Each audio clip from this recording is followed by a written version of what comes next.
ఆనందం అనేది మనకు ఆత్మ నుండే లభిస్తుంది. जो अंदर है वो तो आत्मा है, वहां से ये आनंद आता है, सोर्स है। మనలోని ఆత్మయే वहां से ఆనందానికి सब మూలం. चीजों की అక్కడి నుండే पूर्ति సర్వం होती है। లభిస్తాయి. కానీ మనం ఎప్పుడైతే ఆత్మను ఖైదు చేస్తామో, అప్పుడు మనకు ఆ ఆనందం అనే ప్రకాశం లభించదు. ఆత్మను ఎలా ఖైదు చేస్తామో తెలుసా?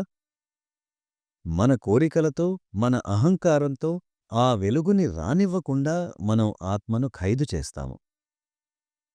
సరిగ్గా గమనించండి. ఆ వెలుగుని మనం అహంకారం మరియు కోరికలు అనే కారు మేఘాలతో కప్పివేయడం వల్ల ఆత్మ చుట్టూ అంధకారం మాత్రమే మిగులుతుంది. మన అహంకారం ఎలా ఉందని మిమ్మల్ని మీరు పరిశీలించుకోండి. ఎవరైనా మిమ్మల్ని ఒక్క మాట అంటే మీరు తట్టుకోగలరా? కోపం వచ్చేస్తుంది.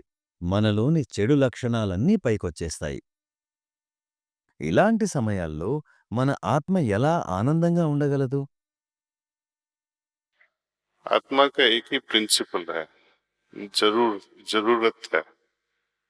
आत्मा की एक ही जरूरत है कि वो जिस चीज के लिए आया है, ఆత్మకు ఒకే ఒక అవసరం ఉంటుంది. అది దేనికోసమైతే ఈ జీవితాన్ని తీసుకుందో దాన్ని ప్రాప్తి చేసుకోవడం. जो भी हम करें, कोई भी काम, कोई भी विचार, कोई भी मनन प्रकृति, कोई प्रकार का ध्यान या कोई भी पूजा करें,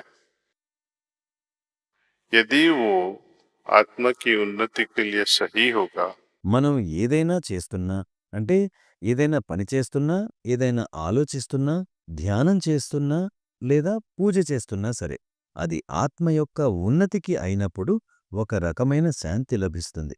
ఆ శాంతే ఆత్మకు ఆనందాన్ని విరజిమ్ముతుంది.